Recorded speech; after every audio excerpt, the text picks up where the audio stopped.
Arrependimento. Nós vamos ler hoje no livro do profeta Zacarias, que diz assim: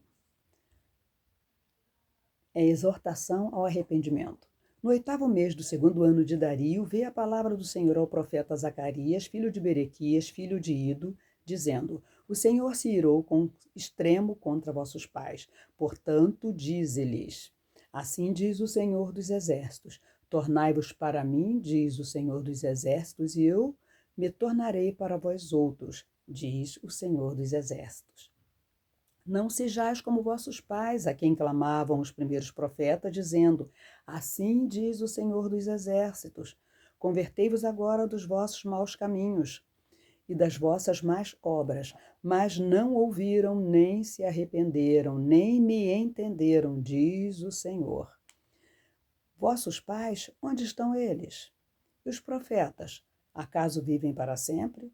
Contudo, as minhas palavras e os meus estatutos, que eu prescrevi aos profetas, meus servos, não alcançaram a vossos pais?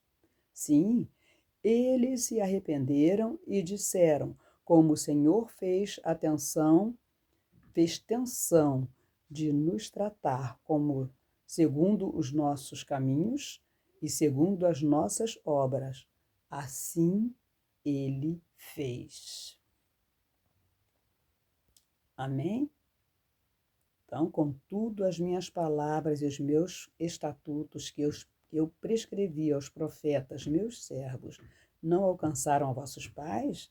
Sim, estes se arrependeram e disseram: Como o Senhor dos Exércitos fez tensão de nos tratar segundo os nossos caminhos e segundo as nossas obras, assim ele nos fez.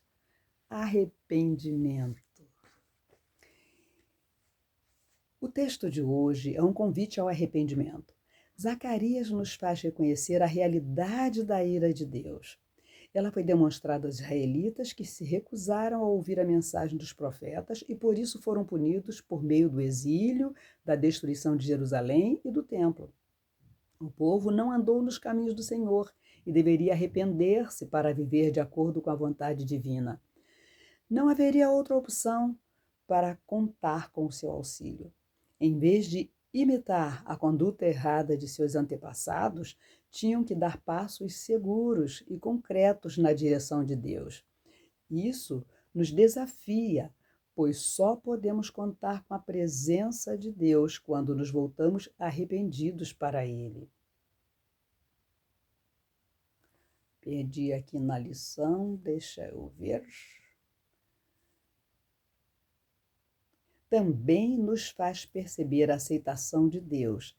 Depois do cativeiro, o remanescente precisa aprender a lição e confiar no Senhor para o seu próprio bem. Esta nova geração tinha de entender que Deus os aceitaria se eles o buscassem. Ele sempre os surpreende, nos surpreende. O plano de Deus para o seu povo era o restabelecimento de Judá por meio do Messias que viria futuramente.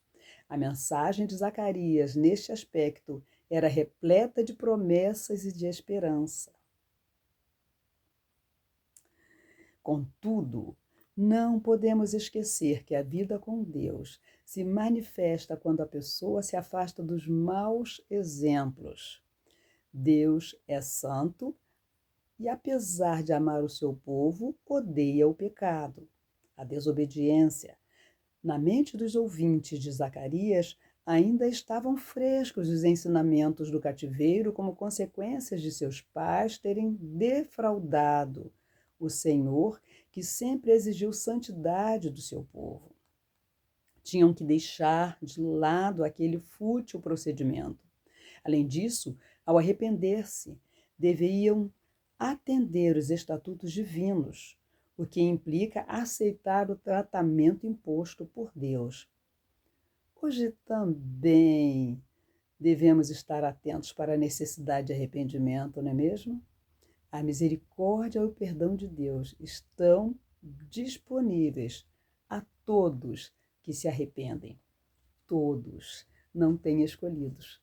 Basta uma atitude, mudança de atitude, para que Deus nos atenda. e nos perdoe. O arrependimento é o início da vida com Deus, o único modo de obter seu perdão e reconciliar-se com Ele. E eu faço esse convite a você, e Deus nos faz a cada dia esse convite, que a gente se volte para Ele, que a gente se arrependa dos nossos pecados, das nossas atitudes erradas e se volte, tenha o seu coração ligado em Deus, se volte para Deus. E quem escreveu foi Itamir Neves de Souza, que escreveu esse devocional. Que Deus nos abençoe e que a gente possa estar a cada dia levando a Deus, né? Colocando diante dele os nossos pecados e pedir que ele nos perdoe e que ele nos dê uma vida nova, um coração novo. Tudo isso é possível se nós tivermos essa mudança de coração, né? Nos voltarmos para ele e pedirmos a ele que nos perdoe e lave o nosso coração com o sangue de Jesus. Um abraço.